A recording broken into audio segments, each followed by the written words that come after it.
प्रभु राम देव भगवान अल्लाह खुदा ईश आदि नाम एक ही शक्ति के हैं। वो कैसा है, कहां है, कैसे मिलता है, किसने देखा है? ये प्रश्नवाचक चिन्ह पूर्ण रूप से हटाने के लिए अवश्य सुनिए जगत गुरु तत्वदर्शी संत रामपाल जी महाराज के अमृत वचन, सर्व पवित्र धर्मों के पवित्र शास्त्रों के आधार पर। कबीर कबीर सतलोक सचखंड जरूर करेंगे, लेकिन ये मुझे प्राप्त नहीं कर सकते, ठीक ठिकाने नहीं जा सकते। फिर क्या कहा परमात्मा ने कि अस्थिर घर का मर्म न पावे, ये 12 पंथ हम ही को धावे, 12 पंथ हम ही चल आवे। गरीबदास जी का 12वां पंथ है, 12 पंथ हम ही चल आवे और सब पंथ मिटा एक ही पंथ चलावे। कहते सब पंथों को मिटाकर एक पंथ चलाएंगे। आगे क्या कहा कि प्रथम चरण कलयुग निर्याना, तब मगर मांडो मैदाना। कलयुग का प्रथम चरण कौन सा होगा? जब मगर से परमात्मा सह शरीर जाएंगे। स्पष्ट किया था, तब मैं मगर से जब सह शरीर जाऊंगा वो होगा प्रथम चरण। और अब है पुण्यात्माओं, अब ये जो 1997 से जो चल रहा है, ये बिचली पीढ़ी है। 1951 के बाद ये बीच का मध्य का चरण है कलयुग का, फिर लास्ट का है। प्रथम, मध्य, बिचली पीढ़ी और लास्ट का। अंडरस्टूड हो गया? तो यहां इस बिचली पीढ़ी के लिए सारा कुछ हो रहा है, देखिएगा। कहते हैं प्रथम चरण कलयुग निर्याना, तब मगर मांडो मैदाना। अब यहां देखो, कलयुग अंत पियाना दीना। यहां क्या लिखा कि 5505 जब ये शब्द होगा सच्चा, कि जब कलयुग 5505 यानी 5505 बीत जाएगा, तब मेरी बात यह सच्ची होगी जो मैं आज कह रहा हूं तेरे को। और आगे क्या क्या, धर्मदास मोरी लाख दुहाई। ये मूल शब्द है, मूल शब्द बाहर ना जाई। ये मूल शब्द के अंदर मूल मंत्र कहो इसको, तो इस मूल मंत्र के अंदर ये सब कुछ आ जाता है। सतनाम जो 2 अक्षर का और आदि नाम, और फिर मूल ज्ञान। ये ज्ञान जो अब आपको दास निर्णय करके बता रहा है, ये मूल ज्ञान है। अब देखिएगा, पवित्र ज्ञान तुम जग में बाखो, जग में सुनाओ पवित्र ज्ञान। मूल ज्ञान तुम गुप्त ही रखो। जो मूल ज्ञान है उसको नहीं बताना अभी। मूल ज्ञान जो बाहर पर ही, बिचली पीढ़ी हंस वंश हंस नहीं तरही। मूल ज्ञान जो बाहर पढ़ी, अपने से बाहर काल के दूतों का हाथ लग गया, तो बिचली पीढ़ी ये वंश हंस पार नहीं हो पाओगे धर्मदास। और 33 अरब ज्ञान हम बाखा, और मूल ज्ञान गुप्त ही रखा। कहते हैं, क्या कहते हैं कि 33 अरब ज्ञान मैंने बोल दिया, लेकिन वो मूल ज्ञान तो उस दास को दूंगा जो परमात्मा ने कहा कि हम स्वयं आएंगे। स्वयं ना आए तो दास भेज दिया अपना इस गरीब दास वाले पंथ में। अब कहा 33 अरब ज्ञान हम बाखा, और मूल ज्ञान हमने गुप्त ही रखा। वो अभी नहीं दिया, कबीर सागर उमर कहीं नहीं दिया इसका विशेष भेद। वो तो इस रामपाल दास को दिया परमात्मा ने। सत्कर मान लेना पुण्यात्माओं।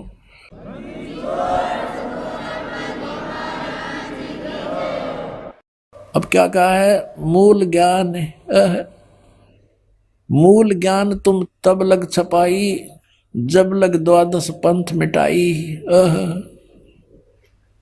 मूल ज्ञान तुम तब लग छुपाई, जब लग 12 पंथ मिट जाई। पुण्यात्मा यहाँ बिचली पीढ़ी लिखा है, तो कलयुग 3 हिस्सा में हो गया। या बिचली पीढ़ी और एक पहले की, एक लास्ट की। कलयुग के प्रथम चरण में परमात्मा आए, सह शरीर चले गए, सह शरीर आए थे, वो लीला करके चले गए। जो भगवान किया करता है स्वयं ही वो करते ही हैं, और जिसका गुणगान सब वेद और ग्रंथ आंखों देखा संत करते हैं। और अब हमें भगवान को पहचानने में बहुत आसानी होगी, क्यों ग्रंथ वही बतावे, वेद बतावे, और परमात्मा ने लीला करके दिखा रखी, उनका इतिहास बतावे, तो भगवान को पहचानने में देर नहीं लगेगी। फिर समाधान क्या है? सबसे बड़ी बात है समाधान की। तो समाधान ये मंत्र सतनाम है। 2 अक्षर का मंत्र है और सार नाम है, जिसको आदि नाम बोलते हैं। तो वो कौन से हैं वो आपके रूबरू करा दिए दास ने। और इन सदग्रंथों को और इन महापुरुषों की वाणी को तो बहुत बाद में हमें पता चला है। दास ने 1994 से ये मंत्र दान करना शुरू कर रखा है। यही 3 मंत्र, 3 टाइप के, यानी प्रथम जो 5 मंत्र है वो 5 के स्थान पर 7 देने का आदेश था। ये आदरणीय गरीबदास साहिब जी की वाणी में लिखा हुआ ये मंत्र पहले वाला।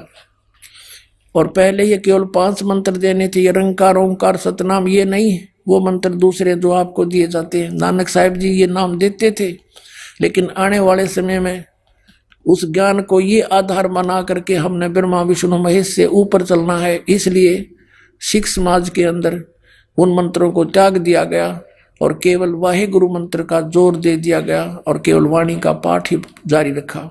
ऐसे ही परमेश्वर कबीर साहिब जी ने आदरणीय धर्मदास जी को कहा था कि प्रथम 5 मंत्र देते रहना। चूड़ामणि जी को ये 5 मंत्र देने का अधिकार था, सतनाम से वो भी वंचित था। और चूड़ामणि जी ने ये 5 मंत्र देने शुरू किए थे, लेकिन आने वाले समय में कबीर पंथियों ने इस दृष्टिकोण से उनको बंद कर दिया कि तो देवताओं की पूजा के मंत्र हैं, हम इनको नहीं जाप करेंगे, लोग क्या कहेंगे, हम तो सतपुरुष के पुजारी है, सत अकाल मूर्त की पूजा करेंगे। तो ये बालका के सी बुद्धि करके वो मंत्र भी समाप्त कर दिए। फिर भी तो अब ये मंत्र 7 मंत्र फर्स्ट स्टेप, पहले केवल 5 क्यों देते थे, अब 7 क्यों देते हैं। आपको पहले ही बताता रहा दास कि ये 7 मंत्र जिसको प्राप्त हो गए और जिसने एक मंत्र का जाप भी विधिवत कर लिया, उस प्राणी को मनुष्य जीवन कंपलसरी मिलेगा और उसकी मृत्यु किसी कारण से होगी। और पहले ये 2 मंत्र इसके साथ इसलिए नहीं जोड़े थे कि मान ले तुरंत मनुष्य जीवन पा भी लेगा तो फायदा क्या होगा, अपना और बर्बाद करेगा कि तो इसने जाड़े जुड़े लाकर ने, तो फिर आगे समय आने पर इसको समय पर मनुष्य जीवन दिवा देंगे और ये उस समय में इनका जन्म मिल जाएगा। तो अब इसलिए जरूरी है कि ये पार करने सभी को। पहली प्रथम बात तो गारंटी देता ये दास कि आप मर्यादा में रहो, आपकी मृत्यु नहीं हो सकती जब तक परमात्मा का आदेश नहीं होगा।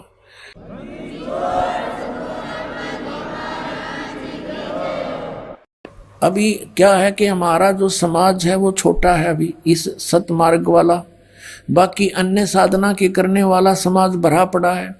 तो एक घर में एक सदस्य नाम लेता है, 5 सदस्य अनुपदेशी हैं, दूसरे मार्ग पर लगे, वो उसके नियमों को चलने नहीं देते। अभी बाधा बनी हुई है, लेकिन धीरे धीरे ठीक हो जाएगी। और जब हम बहुतायतमा हो जाएंगे तो हमारे नियम खंडन होगा ही नहीं खंडित, तो फिर तो शंका ही मिट जाएगी, किसी प्रकार का कोई हानि हो ही नहीं सकती, किसी प्रकार की नहीं हो सकती। और पूरे विश्व में फिर एक जैसा ही ज्ञान होगा। परमात्मा ने लिखा कि अब आ गया वो समय 5505 जिसमें पूरे विश्व में एक ही ज्ञान रहेगा, एक ही भगवान रहेगा, एक ही मंत्र साधना का रहेगा, नथिंग एल्स, और कुछ नहीं रहेगा। क्योंकि परमात्मा को सभी चाहते हैं, कसाई भी चाहते हैं। कसाई क्यों बकरे काटते हैं? क्योंकि खाने वाले खाते हैं। जब खाना ही बंद कर देंगे कसाई कौन रहेगा? कोई कसाई रहेगा ही नहीं, अपना घास फूस खा कर गुजारा कर लेंगे। इस पाप से अच्छा तो हम, तो इस प्रकार ज्ञान होगा, ज्ञान से फिर हम बुराइयों से बचेंगे और मोक्ष होगा। अब आपने देख लिया कि कहा कि बार में पंथ हम ही चल आवे, फिर देखना एक और अनमोल वस्तु छुपा रखी है। ये कबीर वाणी चैप्टर 136-37 हमने पढ़ा था। अब 134 पे कितना निर्मल बात कही है वंश प्रकार कि जो उन 12-13 पंथों में जो हमारे बच्चे होंगे उनमें जो मैं भेजूंगा आत्माएं, प्रथम तो वंश उत्तम, ये नारायण दास है प्रथम वंश उत्तम, दूसरा यु जागू जुगुर है, और बर्मा पंथ जो है बर्म में वंश प्रगट हुए उजियारा, ये बर्मा पंथ गरीबदास वाला पंथ है। बर्मा पंथ ये गरीबदास वाला पंथ है। बर्म में वंश प्रगट हुए उजियारा, यानी मेरी महिमा की वाणी प्रगट होगी, थोड़ा थोड़ा रोशनी सी होगी, उजियारा सा होएगा, क्लियर नहीं होगी उससे। यानी गरीबदास साहेब जी के द्वारा वाणी तो प्रकट होगी, पर उस वाणी को समझने वाला कोई नहीं होगा, जिस कारण से मेरा प्रकाश तो होगा कि कबीर की महिमा, कबीर साहब की महिमा गाई है गरीबदास ने। अनंत कोट ब्रह्मांड का एक रति नहीं बार, सतगुरु पुरुष कबीर हैं ये कुल के सिरजनार। लेकिन इस पॉइंट पर कोई गरीबदास वाला दृढ़ नहीं है कि कबीर इज गॉड। दास उसी पंथ से बाहर निकले हुए हैं, वो केवल कबीर साहब को सतगुरु मानते हैं और गरीबदास जी को भी सतगुरु मानते हैं और श्री कृष्ण विष्णु को भगवान मानते हैं ये गरीबदास पंथ वाले। लेकिन गरीबदास जी नहीं मानते थे, उनके ये समझ नहीं सके इनको, इन कोड वर्डों को। अब देखना, बर में पंथ, बर में वंश प्रगट हो उजियारा, और 13वें वंश मिटे सकल अंधियारा। ये दास रामपाल 13वां वंश है।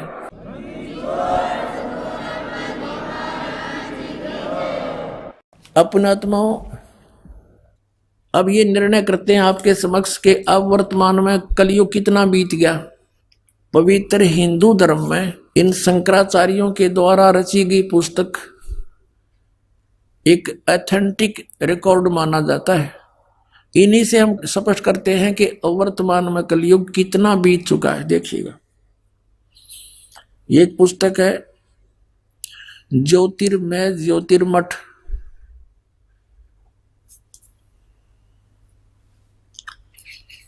यह इसका कुछ विवेचन दिया है। ज्योतिर्मय ज्योतिर्मठ, संपाद इसके हैं श्री स्वरूपानंद सरस्वती जी महाराज। ये स्वरूपानंद जी है जो अब वर्तमान में गद्दी पर बैठे हैं। श्री स्वामी,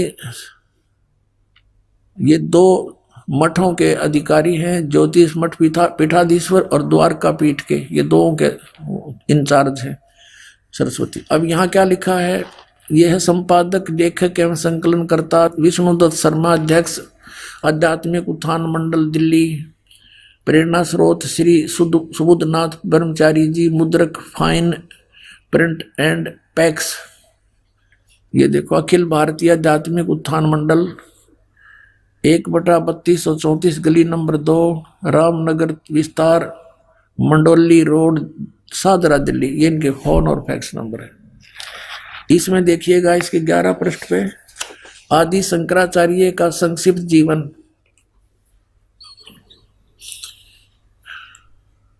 अब इसके बारे में क्या लिखा है कि लगभग 2500 वर्ष पूर्व शंकराचार्य का जन्म चरमराती अवस्था के युग में केरल प्रांत में पुना नदी तट पर कालाड़ी ग्राम में धर्मनिष्ठ नमूद्री वैश्य ब्राह्मण शिवपुर इसके घर हुआ। अब यहाँ देखो, गुरु परंपरागत मठों के अनुसार उनका आविर्भाव, शंकराचार्य का जन्म शंकर भगवान के आशीर्वाद से हुआ है, अतः उनका नाम शंकर रखा गया। गुरु परंपरागत मठों के अनुसार उनका आविर्भाव काल यानी जन्म समय ईसा पूर्व, ईसा मसीह जी से पूर्व 508 वर्ष पहले, ईसा के जन्म से 508 वर्ष पहले माना जाता है। ये या शब्द करके इन्होंने 476 लिखा है, ये गलत लिखा है। ये या नहीं लिखना था, क्योंकि 32 वर्ष की आयु में उनकी मृत्यु हो गई थी। तो 508 से 32 निकाल दिया जाए तो 476 बच जाते। तो ये देखिए, तो यहाँ ये संकेत है। तो वास्तव में 508 वर्ष पहले उनका आविर्भाव हुआ, यानी ईसा से 508 वर्ष पूर्व। ठीक हो गया। और आज से हम गणना करें 2012 से, तो शंकराचार्य जी का जन्म कब हुआ? 5520 वर्ष पूर्व। 508 जोड़ दो 2012 में, आज से शंकराचार्य जी का जन्म 2520 वर्ष पहले हुआ। और उस समय कलयुग कितना बीत गया था ये दिखाते हैं। ये पुस्तक है हिमालय तीर्थ, ये भी शंकराचार्यों के द्वारा लिखी गई है, उन्हीं के आदेश से। ये है जेपी नंबूरी, उप मुख्य कार्यकारी श्री बद्रीनाथ केदारनाथ मंदिर समिति का, यहां से छपा। ये यहां से इनके सारे प्रकाशक है रंजू चक्रवर्ती, क्षेत्र A/1, बामा चंद्राय रोड, कोलकाता। ये मुद्रक एग्री प्रिंट सर्विसेज कलकत्ता। अब इसके 42 पृष्ठ पे आपको दिखाते हैं, 42 पृष्ठ पे ये शंकराचार्य के जन्म की भविष्यवाणी है। और ये शिव रहस्य नामक कोई पुस्तक है, उसका में ये श्लोक है। इस श्लोक का अनुवाद यहाँ किया है।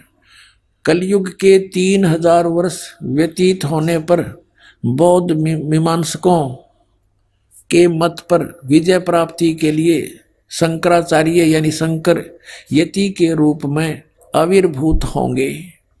फिर देखो, कलयुग जब 3000 वर्ष व्यतीत हो जाएगा तब श्री शंकराचार्य का जन्म होगा।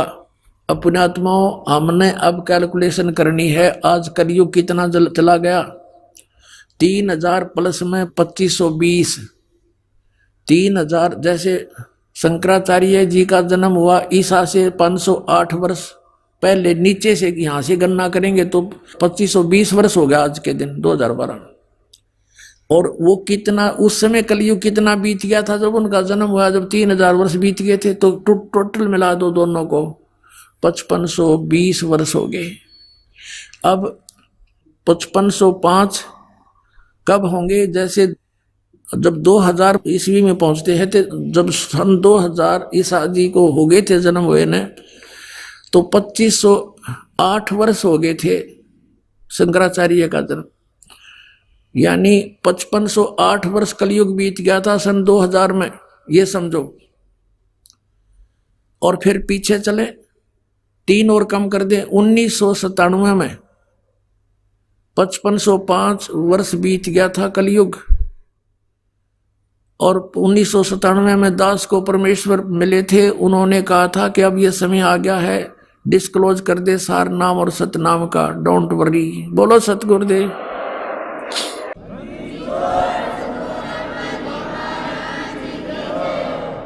अपना आत्मा ये ना सोचना कि दास बनावटी बात बनाकर अपना मूर्ख बनाना चाहता, नहीं, आपको बहुत बुद्धिमान बनाना चाहता है और सच्चाई से परिचित कराना चाहता है। कि उस समय दास ने इसको देखा भी नहीं था कि ये क्या, इतना गहराई से नहीं जाना था कबीर सागर को भी, लेकिन जो मालिक ने लेख लिख दिए वो अपने समय पर अपने आप होते रहते हैं। अब देखिएगा सन 1997 के लिए कैसे आपको यकीन होगा, देखना। दास ने एक पुस्तक लिखी है दात्मी ज्ञान गंगा,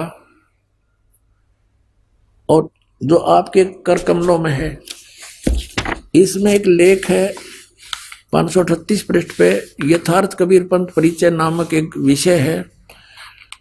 और इसमें यहां लिखा है, मुझ दास यानी रामपाल दास को परमेश्वर कबीर साहिब जी संवत 2054 फाल्गुन मास शुक्ल पक्ष एकम मार्च 1997 को दिन के 10 बजे मिले थे तथा सार शब्द की वास्तविकता और संगत को दान करने का सही समय संकेत देकर अंतर्ध्यान हो गए थे।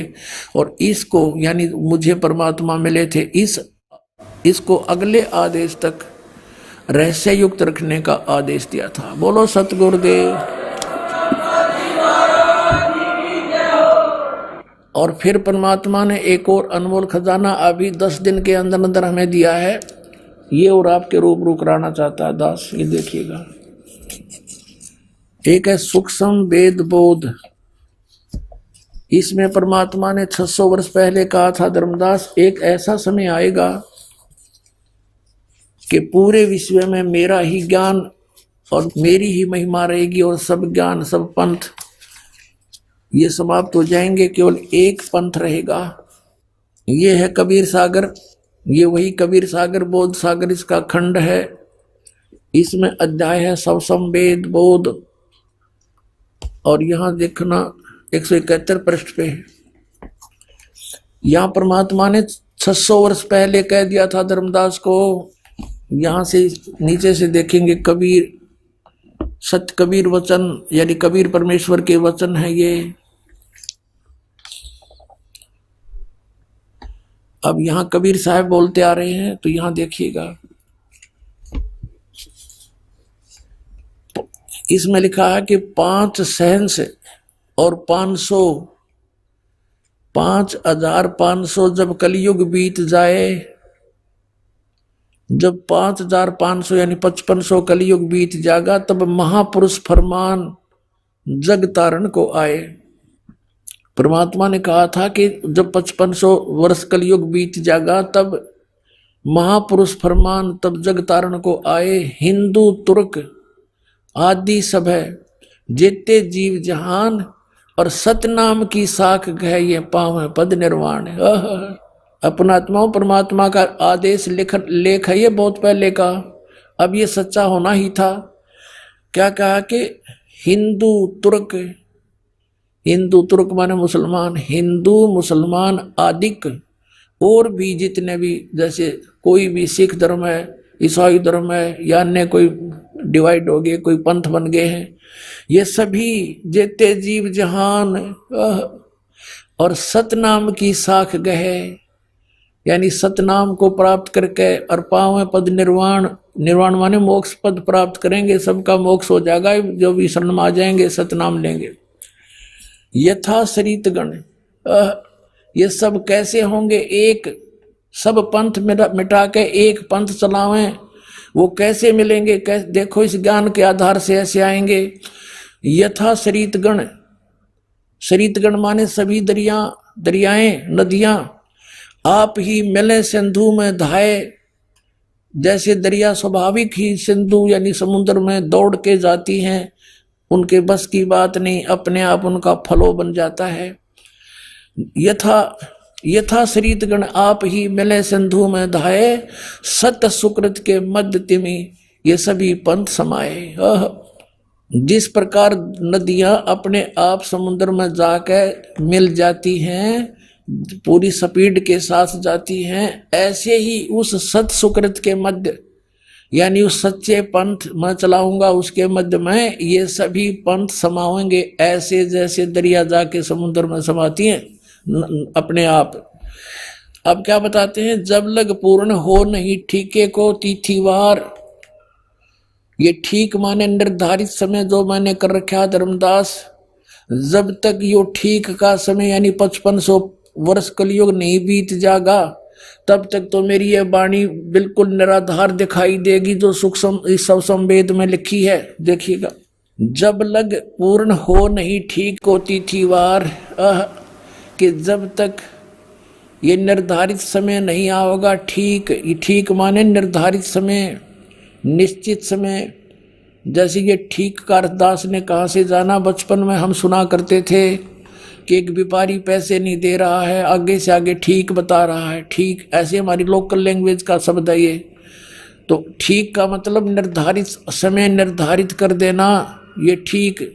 परमात्मा कहते हैं जब मेरे द्वारा किया गया हो ये समय 5505 यानी कलयुग 5500 नहीं बीतेगा, तब तक तो ऐसा लगेगा जैसे ये वैसे ही कह रखा भगवान ने कबीर सागर में, और उस दिन ये पूर्ण हो जाएगा।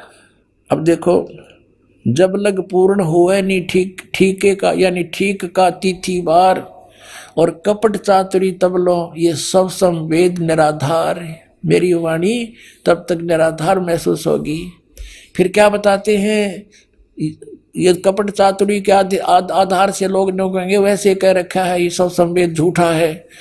सब ही नार शुद्ध तब, सब ही नर नारी शुद्ध तब, जब ठीक का दिन आवंत, जब मेरा निर्धारित समय होगा ना, 5500 वर्ष कलयुग बीत जाएंगे, 5505, तो कहते हैं कपट चातुरी छोड़ के सब शरण कबीर गहंत।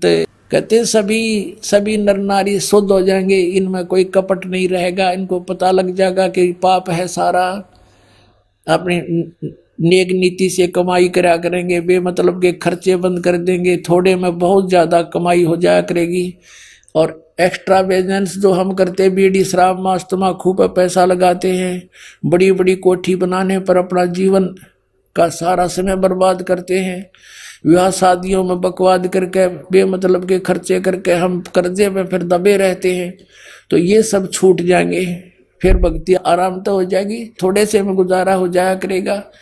तो ऐसे बताया है, देखिएगा, सब ही नारी नर सुध तब, जब ठीक का दिन आवंत, और कपट चातरी छोड़ कर सब शरण कबीर गहनत। कबीर साहब की शरण गहन करेंगे, मेरी शरण में आ जाएंगे सारे के सारे। एक अनेक हव गए, ये जितने भी अलग अलग पंथ अलग अलग मजहब बन गए, पुण्य अनेक हो एक, पुण्य यानी फिर सारे एक हो जाएंगे। एक अनेक हव गए हो गए, और पुण्य अनेक हो एक, हंस चले सतलोक को सब सतनाम की टेक। ओए होए अपना आत्मा, ये सतनाम की कितनी कीमत बताई है कि सतनाम के जाप से सभी जो शरण में आ जाएंगे कबीर परमेश्वर की इस दास के माध्यम के, रामपाल दास के माध्यम से, तो सभी हंस चले सतलोक। सब कौन? सब जो सतनाम की टेक, सतनाम को प्राप्त करके नियमित रहेंगे, सभी सतलोक चले जाएंगे, टोल के टोल जाओगे, मेला का मेला भरा जाएगा। सत्कर मान लियो पुण्यात्माओं, आपको पता भी नहीं लगेगा। जैसे अब ये बच्चे जाते हैं प्रचार करने, ऐसे जाया करेंगे सतलोक में, चलो सतलोक में, आपका एक कदम सतलोक में होगा। यहाँ से एक अनेक हो गए, पुण्य अनेक हो एक, हंस चले सतलोक को सब सतनाम की टेके। ये सतनाम इन राधा स्वामी वाला का समझना, परमात्मा ने किसा छुपा के रखा, और जय नकलियां का समझ में आ जाता, बैठा बैठ जाता है। कैसे आपको यकीन दिलाते कि वो नकली और ये असली है?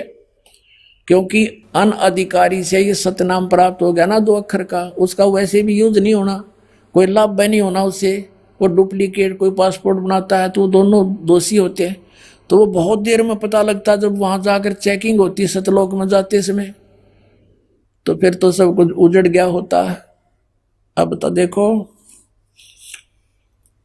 फिर क्या बताया परमात्मा ने, घर घर बोध विचार हो।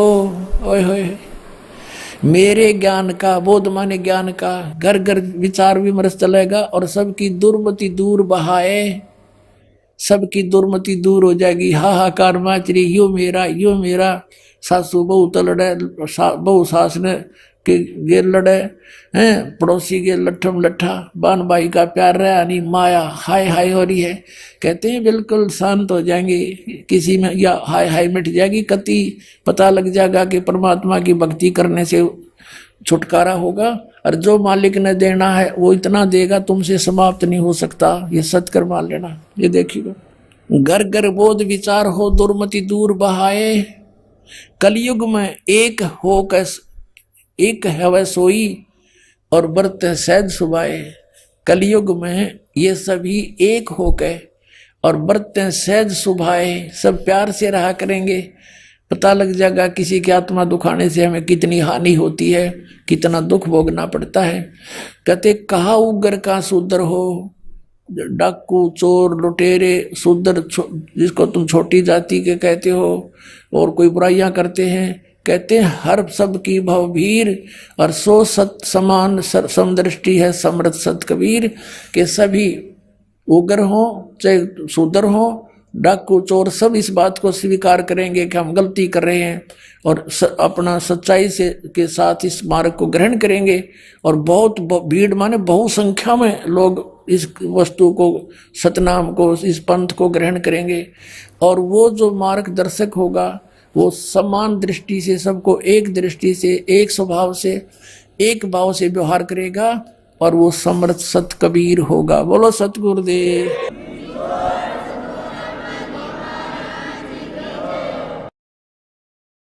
परम पिता परमात्मा पूर्ण ब्रह्म सारी सृष्टि के रचनहार कबीर देव जी, अल्लाहु अकबर, हक्का कबीर, आलम बड़ा कबीर, ये सर्व सृष्टि रचनहार परमेश्वर है। ये हम सब जीवात्माओं का जनक पिता है।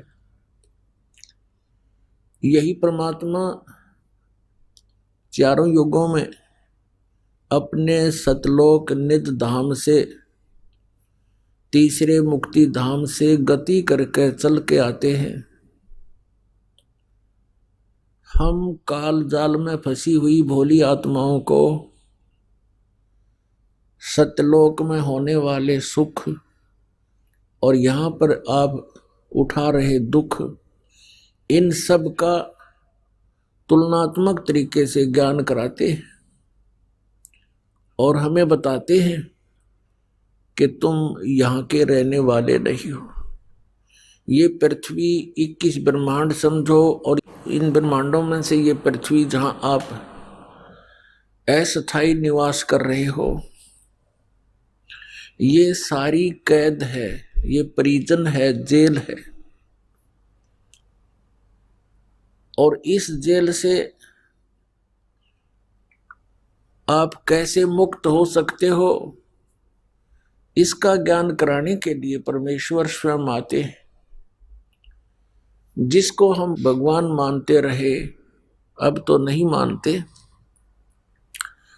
और जिसको वेद ब्रह्म कहते हैं। श्रीमद् भगवत गीता में जो अपने आप को कहता है मैं काल हूं, 11वें अध्याय के 32वें श्लोक, जो श्री कृष्ण जी के अंदर प्रवेश करके बोल रहा है, इसको हम परमात्मा कहा करते थे, अपना स्वामी मानते थे और इसकी महिमा किया करते थे कि परमात्मा ने हमारे को कितना सुख दिया है, कैसी अच्छी पृथ्वी दी है, कैसे मनोहर झरने बनाए हैं, पृथ्वी के अंदर मीठा और खारा जल बनाया है, कैसे रोक रखा है, कितने अच्छे पदार्थ दिए हैं, काजू किस्मत सेब संतरे और ये सब बाजरा ज्वार गेहूं कनक सारी, और कितनी अच्छी हवा चलती है, कैसे मौसम बनाए हैं, कैसे दिन रात बनाए हैं।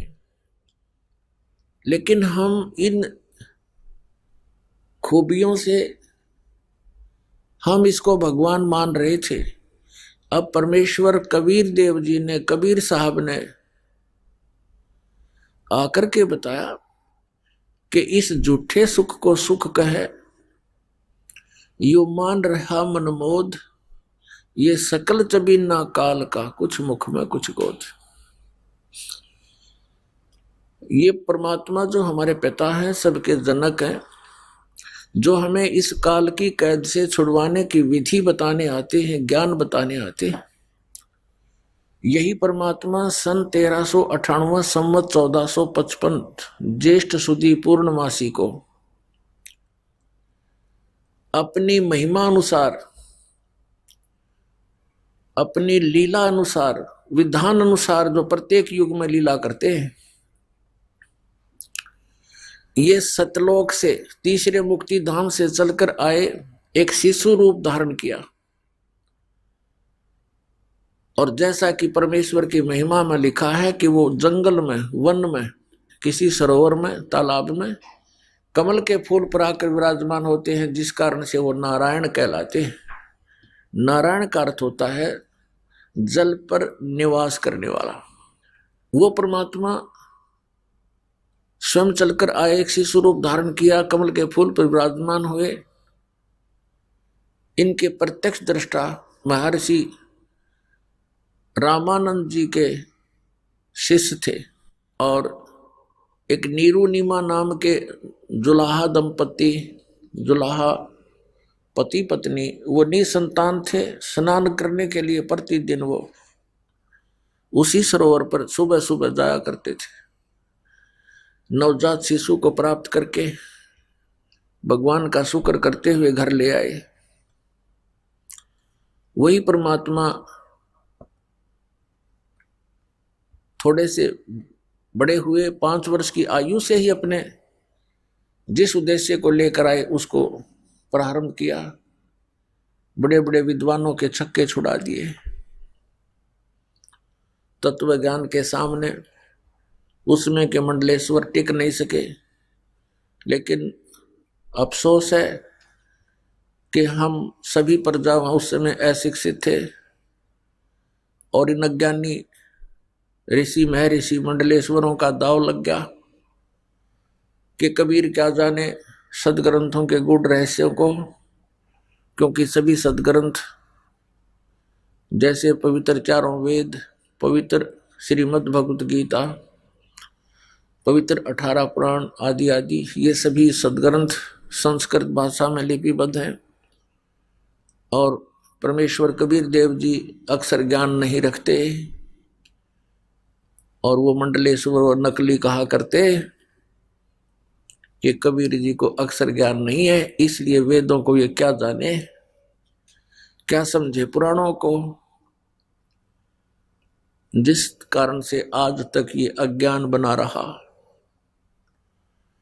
शास्त्र विधि त्याग कर मनमाना आचरण ये अज्ञानी ऋषि महर्षि करवाते रहे, स्वयं भी पाप के भागी नरकगामी हुए, 84 लाख योनियों में कष्ट उठाए और हमारे पूर्वजों को भी इन्होंने उसी गड्ढे में डाल दिया। पुण्यात्माओं, उस परमेश्वर कबीर देव जी जिसको धानक कहा करते थे, जुलाहा कहा करते थे, उसने आकर के हमें बताया कि तुम कहाँ फंसे पड़े हो, कुछ विचार करो पुण्यात्माओं।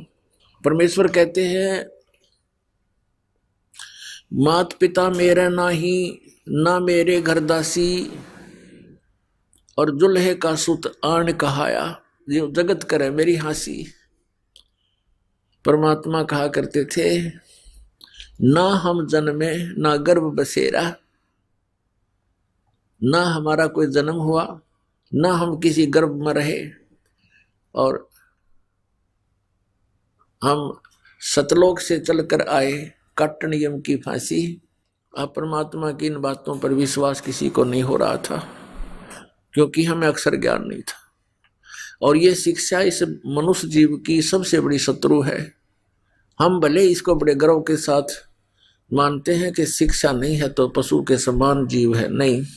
ऐसे कहने वालों को सबसे पहले ये सोचना चाहिए कि आपके माता पिता क्या पशु थे जिन्होंने कभी शिक्षा ग्रहण नहीं की, और उनका कितना नेक आचरण था, कितने नेक विचार थे, कैसी सद्भावना उन लोगों में थी। और आज के मानव को तोल कर देखो उन महापुरुषों के साथ जिनको शिक्षा नहीं थी। इन शिक्षा से बिगड़े हुए व्यक्तियों को अब सुधारना कितना कठिन हो गया है। अभिमान का अंत नहीं, जरा सी पोस्ट किसी को मिल जा धरती तोल देता है, आगा पीछा नहीं देखता पाप करते समय। तो इस शिक्षा का सबसे बड़ा हमें लाभ हुआ है कि हम इस शिक्षा से परमात्मा पहचान सकते हैं। इसलिए ये परमात्मा ने ये विष हमारे को 3 युगों में नहीं खाने दिया, सतयुग त्रेता द्वापर तक। केवल एक ब्राह्मण वर्ग ही शिक्षा का अधिकारी होता था, अन्य अपने परंपरागत कर्म करते रहते थे, दादा ही काम किया करते थे और सुख से जीवन व्यतीत करते थे। राग द्वेष नहीं था, कपटता नहीं थी। जब से ही शिक्षा का दौर बढ़ा है तो उसी दिन से हमारे अंदर बहुत परिवर्तन हो गया। और अब ये शिक्षा अनिवार्य है, इसको ग्रहण करना चाहिए। प्रत्येक बच्चे और बूढ़े को पढ़ाइए ताकि वो अपने सदग्रंथों को पहचान कर भगवान पहचान ले। इसका सबसे बड़ा लाभ हमें अब होगा। अब भले ही मानव बिगड़ गया है, क्योंकि दास का जन्म 8 सितंबर 1951 को हुआ। उस समय तक शिक्षा नाम मात्र भी नहीं थी, बहुत ही हजारों में कोई 2-4 शिक्षा ग्रहण किया करते थे। और उसके बाद ये शिक्षा का ऐसी बाढ़ आई क्योंकि परमात्मा ने ये शिक्षा देनी थी। ये कंप्यूटर और ये इंटरनेट बनवाने थे ना, ये जीव नहीं बना सकता इनको। ये भूल है मानव की, ये नहीं सोचा मैंने ये ऐसी खोज करके ऐसे इंस्ट्रूमेंट बना दिए। ये गॉड गिवन ज्ञान है, गॉड गिवन विज्ञान है, नॉलेज है। और इसका उद्देश्य क्या था परमात्मा का कि जब परमेश्वर 600 वर्ष पहले आए थे, सन 1398 से 1518 तक 120 वर्ष रहे भगवान यहाँ पर, तो वो तो मालिक थे। सर्वशक्तिमान थे। एक दिन में हजारों स्थानों पर अपने अन्य रूप बना करके बहुत चोले धार के और जगह जगह प्रचार किया करते थे। लाखों की संख्या में उनके अनुयायी बन गए थे। अब कोई भी संत इतनी सिद्धि युक्त नहीं है। अगर किसी में थोड़ी बहुत सटोर कर भी ली किसी ने तो जल्दी फ्यूज हो जाता है, कुछ दिनों के बाद उसमें क्रिया नहीं रहती। जिस कारण से परमात्मा ने ये मीडिया बनवाया, और मीडिया भी अपने दायित्व से दूर भाग रहा है, सत्य को सामने लाने में कतराता है, असत्य के ढोल पीटने में अपना गर्व समझता है। और ये सब कुछ परमात्मा ने अपने प्यारे बच्चों को, अपनी प्यारी आत्माओं को इस तत्व ज्ञान समझाने, घर घर पहुंचाने के लिए दिया था। पिछले 3 युगों में देखो, ना कोई सड़कें होती थी, एक रेडू में जिसको रथ बोलते थे, 6 खच्चर जोड़ के ये घोड़े जोड़ कर निकाला करते थे। क्यों? उनको कहीं से निकाल ले जाते, न सड़क थी, गड्ढों में से, कांटों में से कहीं से निकाल लेकर अपना पहुंच जाते थे। अब कितना प्रत्येक व्यवस्था सुचारू है, सड़कें हैं, गाड़ियां हैं, एरोप्लेन हैं, यानी बहुत कुछ हमने इस विज्ञान से प्राप्त किया। लेकिन एक विज्ञान, ये तत्व ज्ञान है। इस विज्ञान के सामने सभी विज्ञान व्यर्थ हैं, यूजलेस हैं। और इस विज्ञान को हम छोड़कर केवल अपने पेट रोजी रोटी के तक सीमित जो वस्तु है उसी पर सारा जीवन व्यर्थ कर रहे हैं। इसके साथ साथ परमात्मा की भक्ति अनिवार्य है। तो जैसा कि प्रसंग चल रहा था, परमेश्वर कबीर जी ने आकर के हमें ये ज्ञान दिया, ये बताया कि तुम यहाँ काल के जाल में फंसे हुए हो, ये तुम्हारा ठीक ठिकाना नहीं है, आप मुझे पहचानो। और उसके लिए बताया करते थे कि जिस क्रिया को तू करते करते सारा जीवन व्यर्थ कर देता है, ये तेरे साथ नहीं चलता। जैसे परमात्मा ने बताया कि तुम जिस शक्ति को परमात्मा मान रहे हो, ये भगवान नहीं है। मुल्ला माया मग में बैठी हंसा चुन चुन खाई, ये ज्योत स्वरूपी अलख निरंजन कह मैं ही करता भाई। एक न करता दो ना करता, ये 9 बना दिए भाई, और 10वां भी धुंधर में मिल जा सत कबीर दुहाई। क्या बताते हैं कि ये ज्योत निरंजन काल कहता है मैं ही भगवान हूं और कोई परमात्मा नहीं है। जैसा कि शिव पुराण विद्वेश्वर संहिता के अंदर ये काल भगवान कहता है इन ब्रह्मा और विष्णु को कि पुत्रों, तुमने अभिमानवश अपने आप को ईश मान लिया, भगवान मान लिया, तुम भगवान नहीं हो। इस संसार का मैं ही करता हूं, मेरे अतिरिक्त कोई परमात्मा नहीं है। तो यहां भगवान कहते हैं, कबीर परमेश्वर जी की महिमा से परिचित हुए, फिर गरीबदास साहिब जी को यथार्थ ज्ञान दिया। आदरणीय गरीबदास साहिब जी परम पूज्य परमेश्वर कबीर साहिब जी से प्राप्त ज्ञान के आधार से कहते हैं, ये मुल्ला माया मग में बैठी हंसा चुन चुन खाई, और ये ज्योत स्वरूपी अलख निरंजन यो काल कह मैं ही करता भाई, मैं ही करता हूं। जगत का पेखना पेख्या धनी का नाम ना लेखा, जगत का पेखना पेख्या धनी का नाम ना लेखा। जो मालिक है उसका कितना जिक्र भी नहीं। फिर कहते हैं एक न करता दो ना करता, ये 9 ठहराए भाई। कहते एक भी भगवान मना काम चलाए, इनका इन 9 भगवान बना दिए। और कहते हैं 10वां भी धुंधर में मिल जा सत कबीर दुहाई। 10वां एक भगवान और आवेगा, काल का भेजा हुआ, कलयुग के अंत में आवेगा। इन काल के द्वारा भेजे गए अवतारों का विधान है कि ये दुष्ट वृत्ति के लोगों को मारकर ही शांति स्थापना की चेष्टा करते हैं। उससे शांति नहीं होती और अशांति फैल जाती है। जैसे परशुराम जी ने अक्षत्रियों को मार डाला था। अक्षत्रिय इतने निकम्मे हो गए थे, वो कोई भी ऊंच नीच से नहीं डरते थे, इज्जत बेइज्जती का ध्यान उनको नहीं रहा था। वो बहुत बदतमीज हो गए थे, जनता के लिए दुखदाई बन गए थे।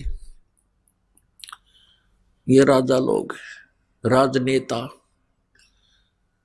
तो परशुराम जी ने आकर उनको सबको काट दिया था फरसे से।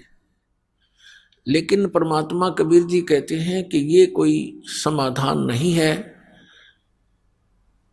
शांति स्थापना का और बुराई को नाश करने का। इससे तो और बुराई बढ़ गई। जो उनकी पत्नियां विधवा हुई, बच्चे अनाथ हुए, अब उनके सामने कितनी परेशानी खड़ी होगी। कोई उनकी बेइज्जती कर रहा है, इज्जत लूट रहा है, बच्चों के लिए परवरिश का कोई साधन रहा नहीं।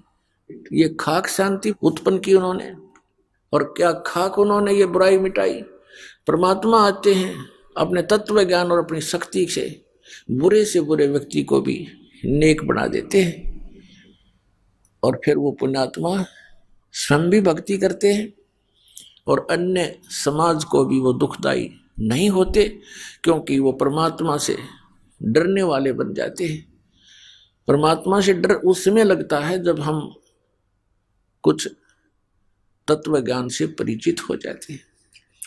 तत्व ज्ञान से परिचित होने के बाद परमात्मा कहते हैं तुमने उस दरगाह का मैल नहीं देखा और धर्मराज के तिल तिल का लेखा, कि तुम यहां गलतियां करते हो, रिश्वत लेते हो, किसी को सताते हो, अपने से निर्बल को तंग करते हो। परमात्मा के पास तुम्हारा एक एक श्वास का अकाउंट है। आप मन में गलत भी सोचते हो, वो भी आपके बैड अकाउंट में वह एंट्री होती है, और उसका भी फल आपको भोगना पड़ता है। आप देखते हो किसी के टांग कट गई, किसी का हाथ कट गया, किसी की आंखें फूट गई, कोई कोढ़ से पीड़ित है, किसी को कैंसर है, किसी की जिह्वा में कैंसर है, किसी के कहीं पर परेशानी है। ये कारण क्या है? अब वो सोचता है कि मैंने इस जन्म में कुछ ऐसा किया नहीं, भगवान कहाँ है, मुझे क्यों दुख दिया। तो ये हमारी बालकों वाली बुद्धि है। हम भूल जाते हैं कि हम पहले भी बहुत बार जन्म चुके हैं, और उन जन्मों में हमने कितने जुल्म किए हुए होते हैं। राजा बने, वह अनरस किए, अत्याचार किए, शक्ति का दुरुपयोग किया, और अब उसका भोग किया। कोई अंधा होकर डोल रहा है, कोई दोनों पैर नहीं उसके। पुण्यात्माओं, ये तो हुआ सो हुआ। अब भगवान हमें बताना चाहते हैं कि जो हो चुका हो चुका बच्चों, अब तो संभलो।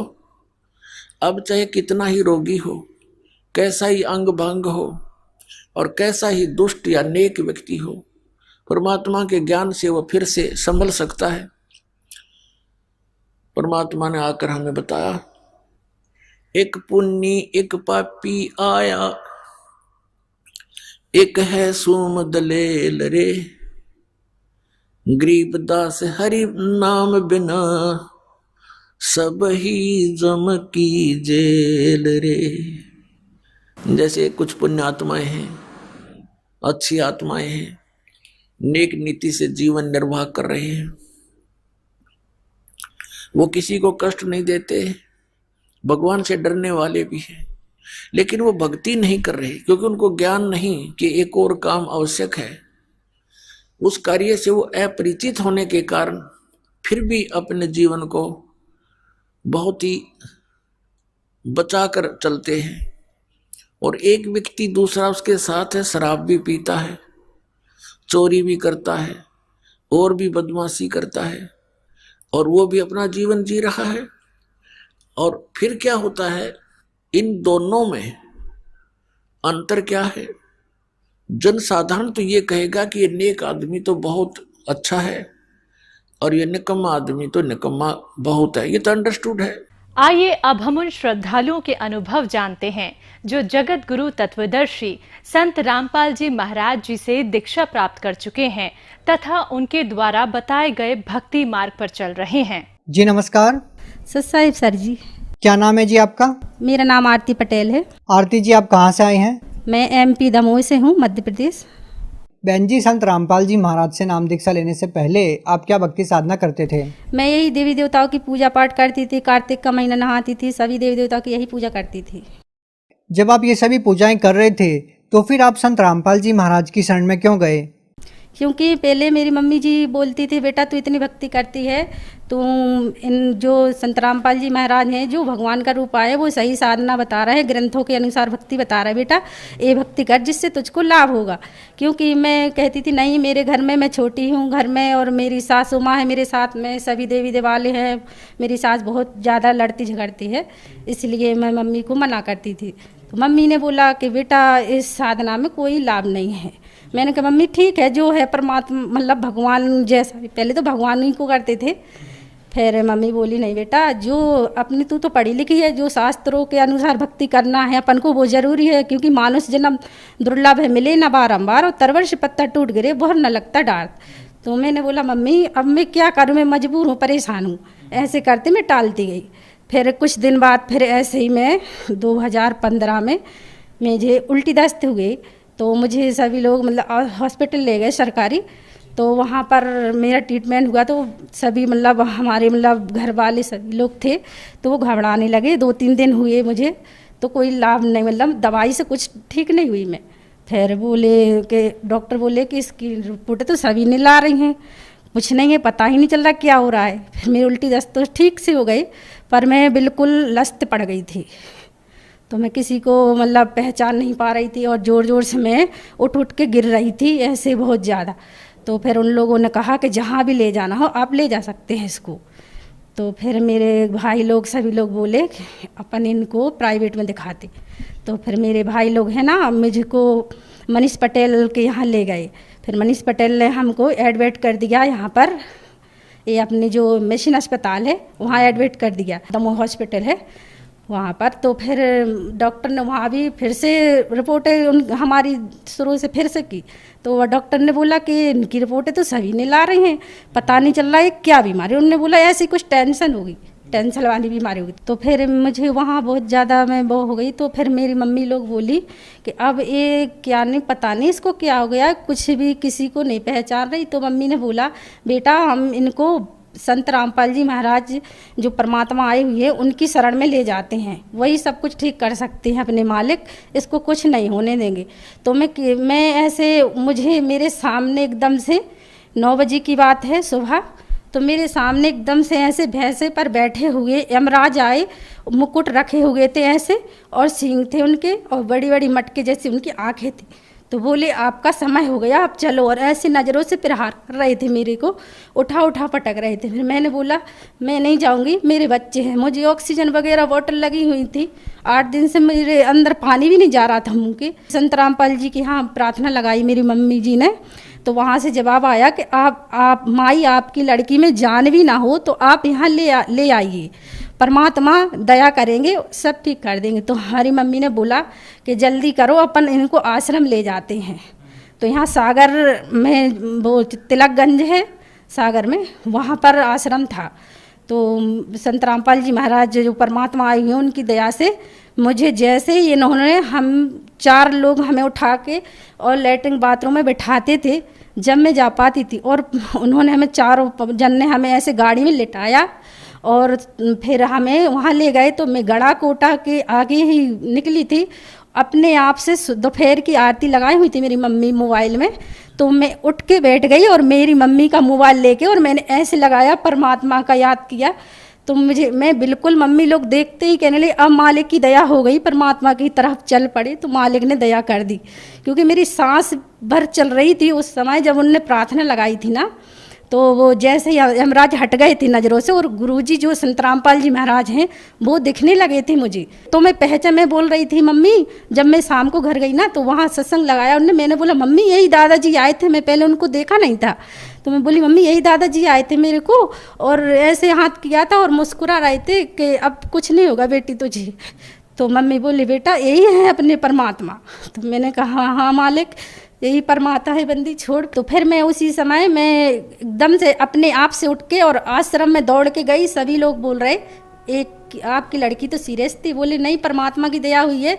वो दौड़ती मैं सबके आगे गई और मैंने दंडवत किया और वहाँ मैंने नाम उपदेश लिया और तुरंत मैं ठीक हो गई मालिक की दया से। जो मैं गिर पड़ रही थी, कोई हिम्मत नहीं थी मेरी। संत रामपाल जी महाराज ने मुझे जीवन दान दिया, परमात्मा है वो हमारे। बहन जी, संत रामपाल जी महाराज से नाम दीक्षा लेने से पहले आप मृत्युशैया पर थे। डॉक्टर लोग आपकी रिपोर्ट को देख के नील बता रहे थे, उनको समझ नहीं आ रहा था कि आपको हुआ क्या है। और ऊपर से आपको यमदूत भी दिखाई देने लगे, बोलने लगे कि अब आपकी मृत्यु होने वाली है, अब आप ये शरीर छोड़ के जाएंगे। तो क्या उस समय देवी देवताओं की जिनकी आप पूजा साधना करते हैं, व्रत आदि करते हैं, क्या उनको आपने याद नहीं किया अपनी सहायता के लिए? किया था, मैं ठाकुर जी बोलती थी कृष्ण जी को, ठाकुर जी बोलती थी, पर मुझे किसी ने नहीं बचाया। सिर्फ मेरी मम्मी ने जो प्रार्थना लगाई थी संत रामपाल जी महाराज को, तो वहाँ से जैसे ही जवाब आया और मुझे गुरुजी दिखने लगे। संत रामपाल जी महाराज हैं जो परमात्मा धरती पर आए हुए हैं, उन्हीं ने हमें जीवन दान दिया, आके देवी देवता ने नहीं दिया। जो वेदों शास्त्रों के अनुसार कि परमात्मा साधक की मौत को भी टाल देता है, मौत के मुंह में से छुटा लेता है परमात्मा। वही संत रामपाल जी महाराज आए हैं, वो मौत के मुंह से छुटा लेते हैं और कोई देवी देवता कुछ नहीं कर पा रहा है। बहन जी, संत रामपाल जी महाराज से नाम दीक्षा लेने से पहले ही आपको जीवन दान मिला, आपके जीवन की रक्षा की, तो क्या संत रामपाल जी महाराज से नाम दीक्षा लेने के बाद भी आपको कोई लाभ मिले? हाँ जी, हमें बहुत लाभ मिले।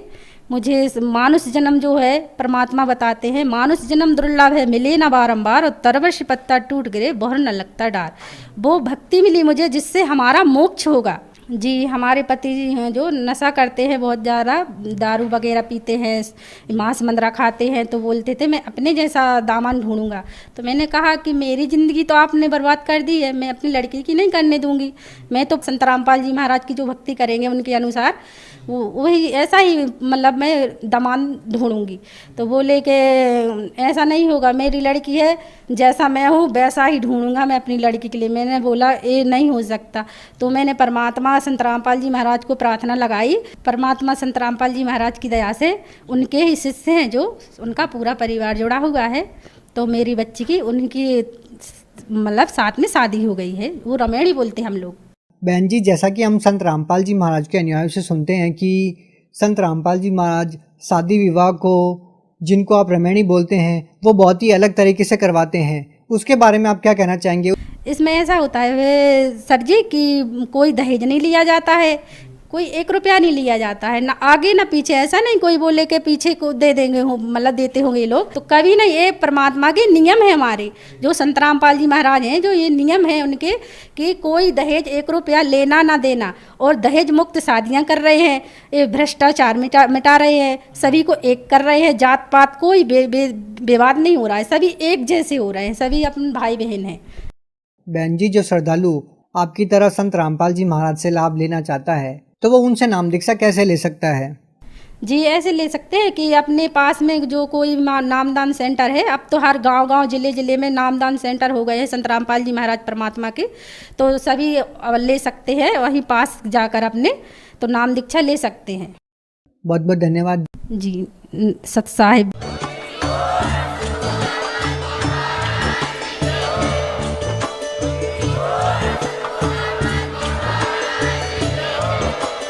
आप सुन रहे थे जगत गुरु तत्वदर्शी संत रामपाल जी महाराज जी के मंगल प्रवचन। अधिक जानकारी के लिए विजिट कीजिए हमारी वेबसाइट www.jagatgururampalji.org। संत रामपाल जी महाराज जी के शुभ आशीर्वाद से पूरे विश्व भर में 500 से भी ज्यादा नाम दीक्षा केंद्र हैं, जिन पर संत रामपाल जी महाराज जी द्वारा ऑनलाइन निःशुल्क नाम दीक्षा दी जा रही है।